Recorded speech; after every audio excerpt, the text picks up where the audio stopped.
ጎን ወደ ሳርጀሪ ክፍል ሊገባ ነው። ጓደኛዬ ሰኞ ያዝልኝ እስከ ማታ 4 ሰዓት ድረስ መልካም ዜና ትሰማለህ። አንተ ስትቸገር፣ ስትራብ፣ ስትታመም ብቻህን ስትሆን የማይመጣው ላኮ ነው። ብቻህን ቤትስ ቁጭ ብለህ ምግብ ለመብላት ስትዘጋጅ ዘው ብሎ የሚመጣው። ሰላም ውድ ሀገሬ ልጆች እንደምናችሁ ደህና ናችሁ? አለን ተመልሰን መተናል። እንግዲህ በሌላ ቪዲዮ ማለት ነው። ዛሬ ይዤላችሁ የመጣሁት ቪዲዮ ስለ መልካሙ ስለ ደጉ ማስተር አብነት ነው። እንግዲህ ማስተር አብነት ከዚህ በፊት የጤና እክል እንዳጋጠመው ሁላችንም እናውቃለንና በዚህም ወደ ውጭ ሀገር ለሕክምና እንደሄደ ያው ሰምታችኋል ብዬ አስባለሁ። ያልሰማችሁም ወደ ሕክምና ሄዷል ማለት ነው። ማስተር አብነት እንግዲህ እንደምታውቁት በመልካም ስራዎቹ የሚታወቅ ነው። ስለዚህ ዛሬ ባጋራው ቪዲዮ ላይ ወደ መግቢያው ላይ እንዳዳመጣችሁት ለሕክምና ለሰርጀሪ ክፍል ወይም ቀዶ ጥገና ክፍል እንደገባ ተናግሯል ማለት ነው።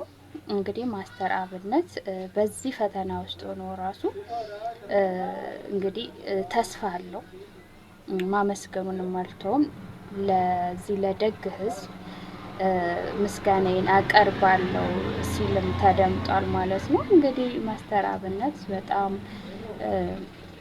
ደግ ልብ ያለው በጣም መልካም ልብ ያለው ነው። እንግዲህ ምኞቱ በሰላም ድኖ በሰላም ከዚህ ደግ ህዝብ ጋራ እንድገናኝ ነው ምኞቴ ብለዋል። እንግዲህ እውነት ለመናገር ማስተር አብነት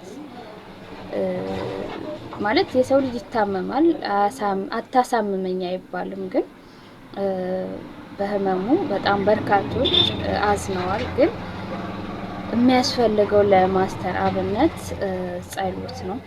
እንደየእምነታችሁ ጸሎት አድርጉለት። ሙስሊሞችም ክርስቲያኖችም ጸሎት ዱአ አድርጉለት። እሱም ያለው ይሄንኑ ነው ማለት ነው። እንግዲህ ሰርጀሪ ክፍል ወይም ቀዶ ጥገና ክፍል እንደሚገባ ተናግሯል። ዱአ አድርጉልኝ ድኜ በሰላም እንደምንገናኝ ተስፋ አደርጋለሁ። ከእናንተ የምንፈልገው ጸሎታችሁን ነው ብሏል ማለት ነው። እንግዲህ የኛም ምኞት ድኖ በሰላም ለሀገሩ እንዲበቃ ልጆችም አለው እንደምታውቁት።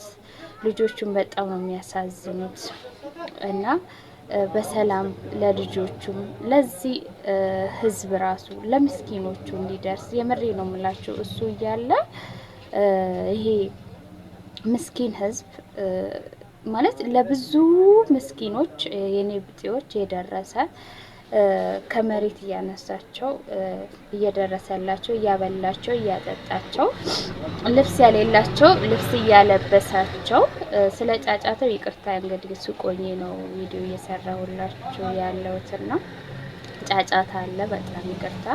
ልብስ ያሌላቸው እሺ በዴ ማ ባየሲ ጎዴራ ሻንታ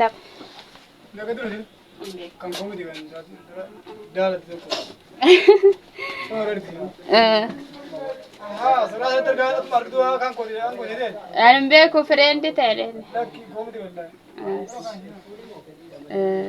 እና ልብስ ያሌላቸው ልብስ እያለበሳቸው የሚበርዳቸው ብርድ ልብስ እየገዛ ፍራሽ እየገዛ እየተንከባከባቸው በጣም ለብዙ ምስኪኖች የደረሰ ሰው ነውና ማስተር አብነት በእውነት ድኖ በሰላም እንዲመጣ ተስፋ እናደርጋለን። በነገራችሁ ላይ በጣም መልካም ሰዎችን እያጣናቸው ነው የምንገኘውና እኔ በቀደም ነጻነት ነፍሱን ይማርና አርቲስት ነጻነትን ከድንገት እንደዚህ ያጣ ነውና ማስተር አብነት የምር ሙስሊሞችም ዱአ ያደርጉለት፣ ክርስቲያኖችም ጸሎት ያደርጉለትና በጣም ጸሎት ይፈልጋል። ይሄ መልካም ሰው እንዳናጣው ዱዓ እናድርግለት ጸሎት አድርጉለት ማለት ነው።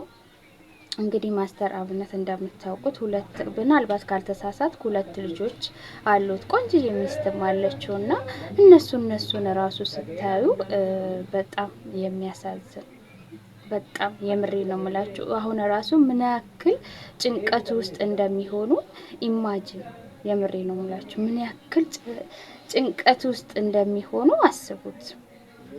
ስለዚህ በጣም በጣም በጣም ያሳዝነኝ በጣም የምሬ ነው የምላችሁ። ማስተር አብነት በጣም እንቅልፍ ራሱ የሆነ ኢንተርቪው ላይ ሲያደርግ አይቻለሁ። እንቅልፍ እንደማይተኛ ራሱ ነው የተናገረው። ከዚህ በፊት ከ24 ሰዓት ውስጥ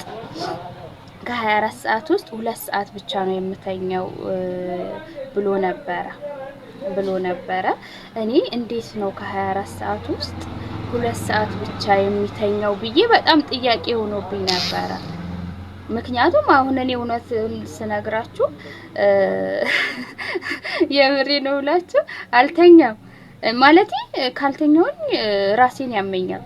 የምር 6-7 ሰዓት ላይ ከተኛውኝ ራሴን ያመኛል አልችልም።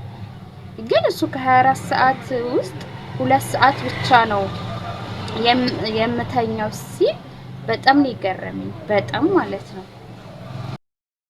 እንቅልፍ ማጣት በጣም ከባድ ነው። ለብዙ በሽታዎች እንደሚዳርግ ዶክተሮች ብዙ ጊዜ ይናገራሉና እንቅልፋችሁን በስነ ስርዓት ተኙ። በጣም ብዙ አይነት በሽታ ይዛል። አሁን ሳትተኙ ሰርታችሁ ሳትተኙ እንቅልፍ ሳትጠግቡ ስቀሩ ራሱ ምን ያክል ራሳችሁ እንደሚያማችሁ አስቡና ከሱ አንጻርም ይመስለኛል የማስተር አብነት ችግር ይመስለኛል። ከምንጮች እንደሰማሁኝ አንዳንድ ሚዲያዎች የሱ ችግር የጭንቅላት ውስጥ ችግር ነው ይባላል። አሁን ነፃነቱም የጉበት እንትን ነው ሲባል ነበርና እንደዚህ ያሉ ነገሮች እንግዲህ በጣም ከባድ ናቸው። አታሳመመኛ አይባልም ግን የሰው ልጅ አሪፍ እንቅልፍ ጥሩ እንቅልፍ ማግኘት አለበት ብዬ አስባለሁ። እንቅልፍ እንደ ቀላል ነገር አትዩት። የምሬ ነው የምላችሁ። እንቅልፍን እንደ ቀላል ነገር አትዩት። እኔ 2 ሰዓት ብቻ ነው የምተኛው ከ24 ሰዓት ውስጥ 2 ሰዓት ብቻ ነው የምተኛው ሲል የምር ኢማጂን በቃ በጣም ነው የገረመኝ። አሁን ፈረንጆችም እንደዛ ናቸው ግን የጤና እክል እንደሚያጋጥም ነው ዶክተሮች የሚናገሩት እና በዚህ ላይ ደግሞ ስፖርተኛ ነው። ሰውነቱን ማይታችሁ ከሆነ ይሄ ፊቱ ምጥጥ ብሏልና በጣም ነው የሚያሳዝነው። ደግሞ ደስ የሚለው ነገር በጎ ስራ ላይ ነው የተሰማራው። በጣም መልካም ሰው ነው። ከዚህ በፊት በጣም ብዙ ትችቶችም ገጥሞታል። እንግዲህ የኛ ሰው ከፍ ሲያረጋችሁ ማንዴ ነው ዝቅ ሲያረጋችሁ ማንዴ ነውና ብራጭ በረበረ ምናምን ነገር ተብሎ የሆነ ሰዓት ላይ ከማነው ስሙ ከመልእክተኛው ጋራ አንድ ላይ ስማቸውን እንትን ሲሉ ነበረ። ያው ሀቅ ነውና ያው እሱ ምንም እጁ እንዳይለበት ተናግረው እጁ የለበትም ተብሏል። ይሄ መልካም ሰው እንግዲህ ድኖ በሰላም ለቤተሰቦቹ እንዲመለስ ተስፋ አለኝ። እንግዲህ ይሄን ነው ማለት ፈልገው ቤተሰብ ያልሆናችሁ ቤተሰብ ሁኑ። አመሰግናለሁ። መልካም ቀን